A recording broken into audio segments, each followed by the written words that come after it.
बड़ी खबर यह है कि पीएम ने फर्स्ट सोलर कंपनी के सीईओ से मुलाकात की और फर्स्ट सोलर कंपनी के सीईओ मार्क विडमार से मीटिंग की है और मोदी की लीडरशिप में काफी अच्छा काम हुआ है, ये विडमार ने कहा है। फर्स्ट सोलर जैसी कंपनियों के लिए ये अच्छा अवसर है, विडमार ने कहा है। ये एक बड़ा अच्छी चीज यहां पर दिखाई दे रही है। मैं सीधे चलूंगा जनरल कादियान के पास। जनरल कादियान, डिफेंस के लिहाज से ये जो मीटिंग हो रही है, अब मैं आपसे यह जानना चाहता हूं कि अमेरिका से हमारा 20 साल का जो नाता रहा, अफगानिस्तान में उससे बहुत कुछ फर्क नहीं मिला। अमेरिका ने अपना इंटरेस्ट देखा and they left it. Defence के लिहाज से अगर हम उनके ऊपर फोकस करते हैं तो शायद रशिया को भी हमें अपने लूप में रखना जरूरी होगा। What is your take on it sir? देखिए, पिछले 5-6 साल में भारत की कूटनीति बड़ी बैलेंस, बड़ी मैच्योर रही है। यही वजह है कि हमको एक गरीब और विकासशील देश माना जाता था। आज हम पूरी दुनिया के एक किस्म से मिडलमैन बन गए हैं। जिन देशों के आपस में भी रिश्ते अच्छे नहीं होते तो भारत के जरिए अच्छे किए जाते हैं। हमारे मिलिट्री कोऑपरेशन रशिया से भी रही है, अमेरिका से भी है, वो इजराइल से भी है, वो फ्रांस से भी है। हमने सबके साथ एक बैलेंस्ड रिश्ते बना के रखे हैं। चीन का भी हमने ओपनली नाम नहीं लिया है, कभी क्वाड में भी उनका नाम नहीं लिया गया है। तो एक बड़ी अच्छी बात है, हमारी कूटनीति की कामयाबी है और आगे भी यही रोल भारत अदा करेगा, विशेषकर क्योंकि पूरी दुनिया का फोकस अभी चीन की तरफ है। ऑकस इसी का एक संकेत है। तो उसको लेकर जो भारत की लोकेशन है, जो भारत की ताकत है, कादियान साहब आप जो बता रहे हैं, मैं एक बड़ी खबर आपको सर, माफी चाहूंगा, बड़े अदब से रोकूंगा। बड़ी खबर है कि ठीक 12:30 बजे Imran Khan United nation general assembly में स्पीच देंगे, अपना भाषण देंगे। यानी 12:30 बजे यूनाइटेड नेशंस में इमरान खान और उसके 15 मिनट बाद मुलाकात होगी कमला हैरिस और प्रधानमंत्री मोदी की।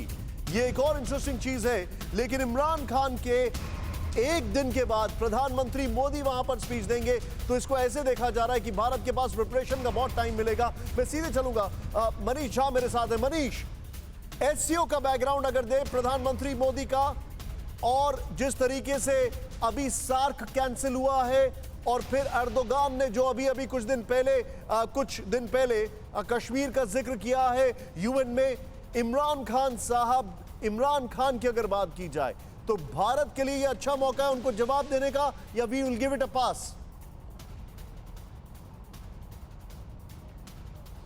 देखिए, मैं इसका दो तरह से जवाब देना चाहूँगा आपको। पहली बात तो है कि इमरान खान क्या बोलते हैं वो तो आपने एससीओ के प्लेटफॉर्म पर देख ही लिया।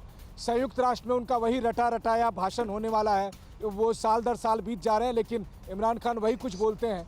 वहीं दूसरी तरफ प्रधानमंत्री मोदी संयुक्त राष्ट्र महासभा में जब संबोधित करेंगे तो उस समय जो उनका फोकस होगा उसकी जानकारी मेरे पास है, और उसके मुताबिक प्रधानमंत्री नरेंद्र मोदी सबसे पहले कोरोना पर बात करने वाले हैं कि वैश्विक चुनौती किस तरह से है और भारत ने इसका किस तरह से मुकाबला किया है। उसके बाद आतंकवाद को लेकर अफगानिस्तान की चर्चा होगी, और उसके बाद जो है चूँकि संयुक्त राष्ट्र की भी 75वीं सालगिरह हो रही है, तो संयुक्त राष्ट्र में किस तरह से सुधार लाया जा सके ताकि भारत जैसे देशों को एक बड़ा प्लेटफॉर्म वहाँ पर मिले और वैश्विक नेतृत्व में जो भारत की भूमिका है उसको भी देखा जा सके। और इन सब के बाद मुझे नहीं लगता है कि प्रधानमंत्री मोदी इस बात को केयर करने वाले हैं कि इमरान खान मेरे पास जो जानकारी आ रही है, राजा फैसल साहब मेरे पास है, एक और बड़ी खबर, 26 मिनट की इनकी स्पीच होगी और बताया जा रहा है ये रिकॉर्ड हो चुकी है। इमरान खान की 26 मिनट की स्पीच होगी और यूएनजी की स्पीच में इमरान खान कश्मीर का मुद्दा भी उठाएंगे, पाक मीडिया ने यह कहा है। राजा फैसल साहब हमारे साथ हैं। सर, क्या लग रहा है इमरान खान का जो थर्स्ट होगा वो क्या होगा? देखिए, looking at the current geographical जो प्रॉब्लम्स है हमारे सारे खित्ते को, उसके ऊपर ये बहस छेड़ेंगे। आपके यहाँ से अगर चर्चा होगी अफगानिस्तान पे तो हमारे यहाँ से भी चर्चा होगी अफगानिस्तान पे, और अफगानिस्तान में अमन के लिए बात होगी कि उसके लिए तालिबान का साथ देने की ज़रूरत है। आज के तालिबान पुराने तालिबान से बहुत मुख्तलिफ हैं, वो ये कहेंगे। और साथ में ये कि कश्मीर के बारे में बात होगी, फिर आर्टिकल 370, 35A की एब्रोगेशन के बारे में बात होगी, फिर उनकी तरफ से ये भी कहा जाएगा कि वो उस वक्त तक भारत से बात नहीं करेंगे जिस वक्त तक कि वो reversal of abrogation of article 370, 35A नहीं होती। राजा अब फैसल साहब, आते मैं हैं, आपसे एक चीज आपने जानना मुझे- चाहूंगा। आई एम सॉरी, मैं आपको बीच में रोक रहा हूं।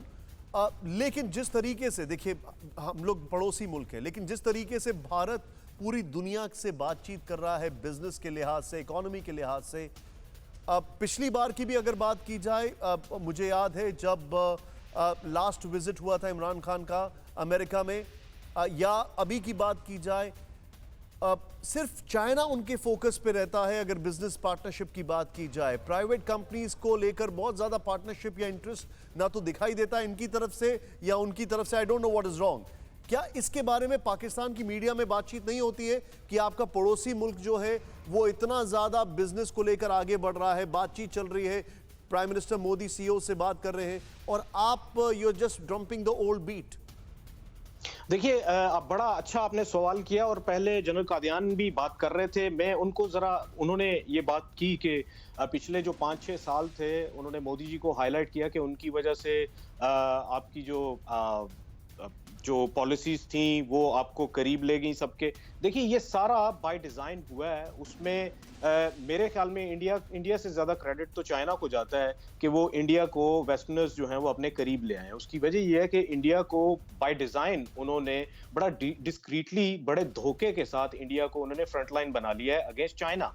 और चाइना के खिलाफ फ्रंट लाइन बनाने के बाद अब आपको आगे ये नजर आएगा कि आप ठीक कह रहे हैं कि सीईओज और ये वो और इंडियन जो डायस्पोरा है उसको वो आगे लेके आए हैं, और वहां पे लॉबिंग करना भी आपके लिए बहुत आसान हो चुका है अमेरिका में और वेस्टर्न एटमॉस्फेयर में। उसकी वजह ये है कि जब आपको फ्रंटलाइन बनाया गया तो ये सारी चीजें आपने उनसे डिमांड की जो कि आपके टेबल पे रखी गई, लेकिन ये सारी चीजें जो हैं ये सरसरी सी हैं, ये कोई लॉन्ग टर्म नहीं है, ये लॉन्ग टर्म प्लानिंग नहीं है। अभी आपको भारत की जो फॉरेन पॉलिसी है वो बड़ी अच्छी नजर आ रही होगी, और मोदी जी के सारे सबके साथ संबंध बड़े अच्छे। एक छोटी सी एक मिनट, सब कुछ बड़ा अच्छा नजर आ रहा होगा, लेकिन अगर आप पर्दे हटाएंगे ना तो एक वक्त आएगा कि आपको ये सब का सब बहुत भयानक नजर आएगा, क्योंकि बाकी सब इस खित्ते में नहीं है। You are neighbouring Pakistan and you are neighbouring China. आप फ्रंट लाइन बन गए हैं, टू फ्रंट आपके सामने खुला हुआ है। आपने एक बात यहाँ पर खोले जाने की कोशिश की। अड़ी सोमवार से शुक्रवार शाम 6 बजे सिर्फ TV9 भारतवर्ष पर।